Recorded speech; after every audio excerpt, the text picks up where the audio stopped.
Car और मकान मालिक की ये चीजें आप अच्छी तरह समझ गए होंगे कि उन मकान मालिकों से, दुकान मालिकों से कौन सी गलती ऐसी होती है जिसकी वजह से किराएदार दुकान पे कब्जा कर लेता है, और उसमें जो है फिर वो मुकदमा चलता है। मुकदमे जो है सालों साल चलते रहते हैं, और वहां क्या मिलता है?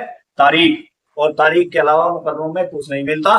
लेकिन अगर आपका मुकदमा इस तरह का कोर्ट में पहुंचेगा, जो भी नए नए व्यूवर्स हमारे चैनल पर पहली बार आए हैं, वे हमारे चैनल को सब्सक्राइब जरूर करें। आपके पास मकान है, दुकान है, कोई भी प्रॉपर्टी है जिसे आप किराए पर देना चाहते हैं, आज का टॉपिक है आपके पास मकान है, दुकान है, आपकी एक मकान है, दो मकान है, तीन मकान है, 10 मकान है, 50 दुकान है, 100 दुकान है। अब इतनी दुकानें आप अपने पास तो रख नहीं सकते, उन्हें किसी ना किसी को आपको किराए पे देनी पड़ेगी। लेकिन किराए पे देते हुए अगर किसी की 50-100 दुकान है, वो तो बेचता हो तो किराए पे दे देता है। लेकिन यदि किसी के पास एक या दो ही दुकान है, तो किराए पे देता हुआ डरता है। उसे डर ये लगता है कि मैं थोड़े से लालच में आके ऐसा ना हो कि किराएदार मेरे मकान या दुकान पर कब्जा कर ले।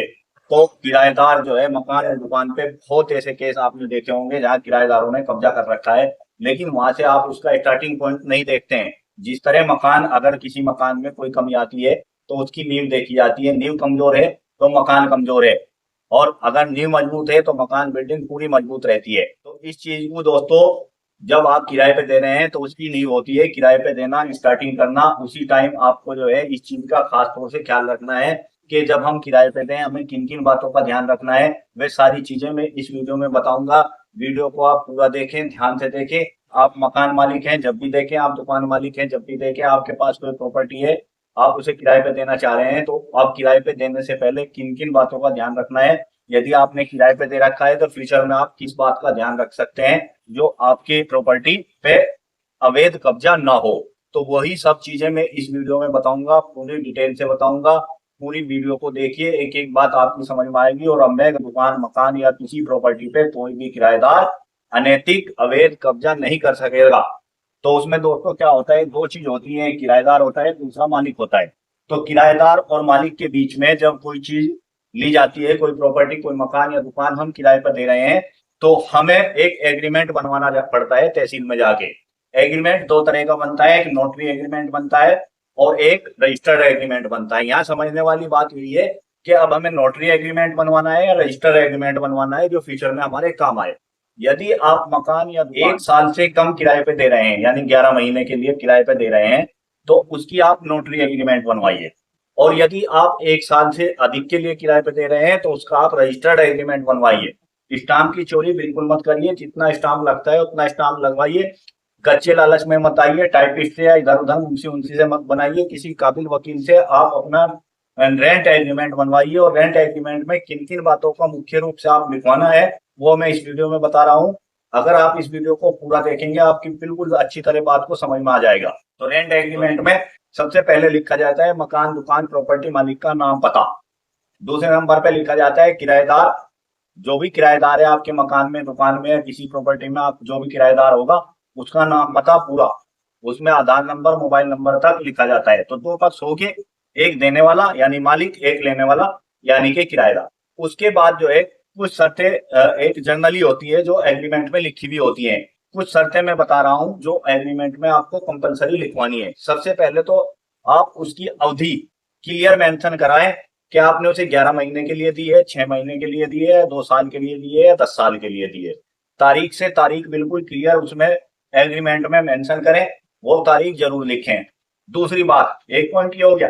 दूसरा पॉइंट उसमें ये हो गया कि किस काम के लिए आपने दुकान या मकान किराए पे दिया है। वो मान लो दुकान आपने दी है तो वो दुकान में परचून की दुकान करेगा, मेडिकल की दुकान करेगा, सब्जी की दुकान करेगा, मीट की दुकान करेगा, किस सामान के खरीद फरोख्त की या स्टॉक की, किस काम के लिए उस दुकान का इस्तेमाल करेगा। और अगर आपने मकान दिया है तो मकान का इस्तेमाल वो किस चीज के लिए करेगा, ये बिल्कुल क्लियर उसके रेंट एग्रीमेंट में आपके मेंशन होना चाहिए। अगली बात जो है उसमें मेंशन ये होनी चाहिए, यदि आपने मकान किराए पे दिया है या दुकान किराए पे दी है, जितना हिस्सा आपने उसे किराए पे दिया है। मिसाल के तौर पे आपने मकान दिया है नीचे नीचे का, यानी ग्राउंड फ्लोर का, और फर्स्ट फ्लोर पे छत है या छत के ऊपर कुछ भी बना हो, तो उसमें क्लियर मेंशन किया जाए कि हमने इतना पोर्शन आपको किराए पे दिया है, आप इसे इस समय तक इस्तेमाल कर सकते हैं। एक और उसमें खास पॉइंट उसमें लिखा जाता है सिग्मी किराएदार।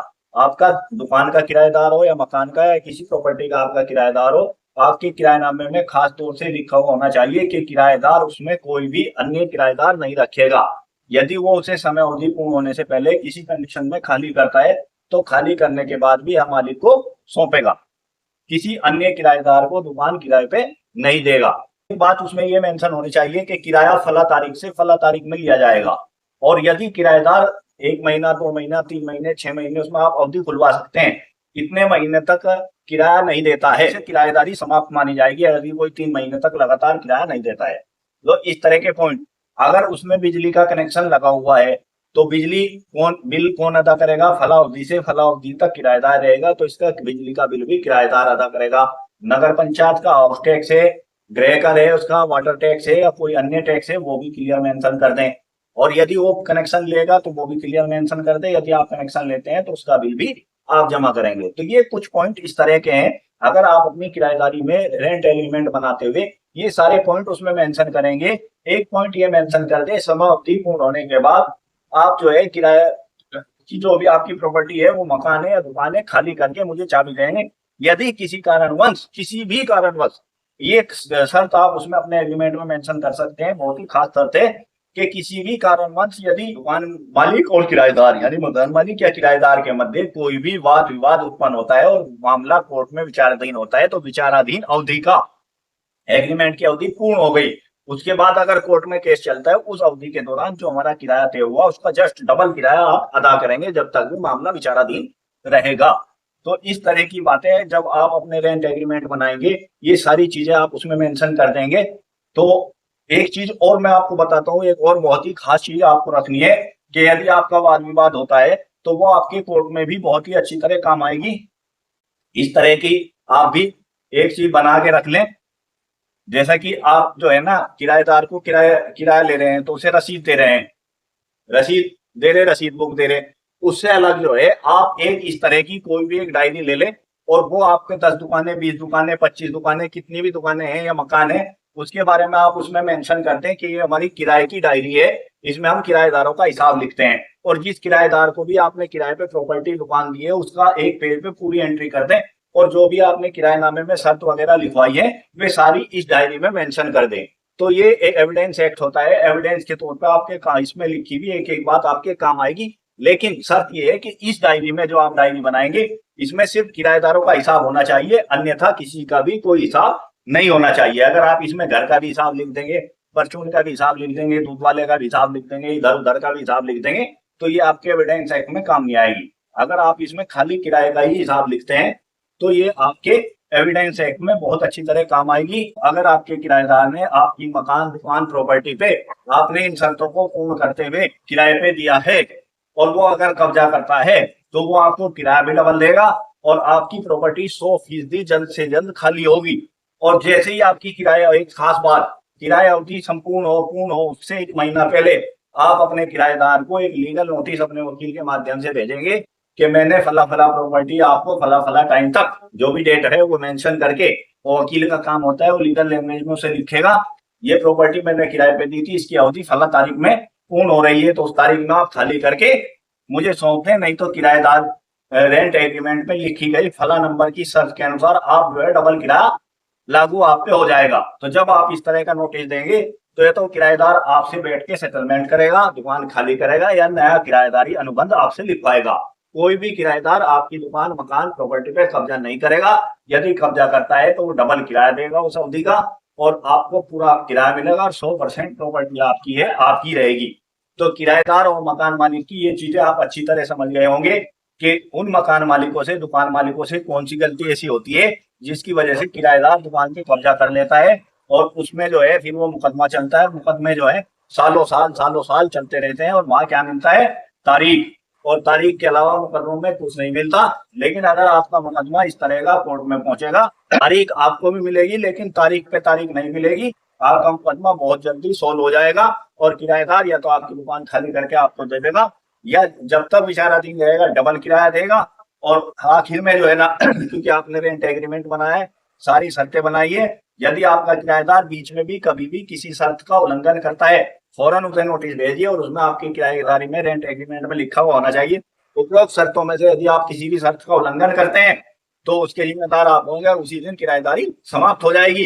या आप रेंट एग्रीमेंट में और लिखवा दीजिए कि यदि भविष्य में किराएदार की अवधि के दौरान कोई भी अनैतिक कार्य, गैर कानूनी कार्य आपके द्वारा यहाँ करता हुआ पकड़ा गया तो उसके जिम्मेदार किराएदार होगा, उससे मकान मालिक, दुकान मालिक का कोई लेना देना नहीं है।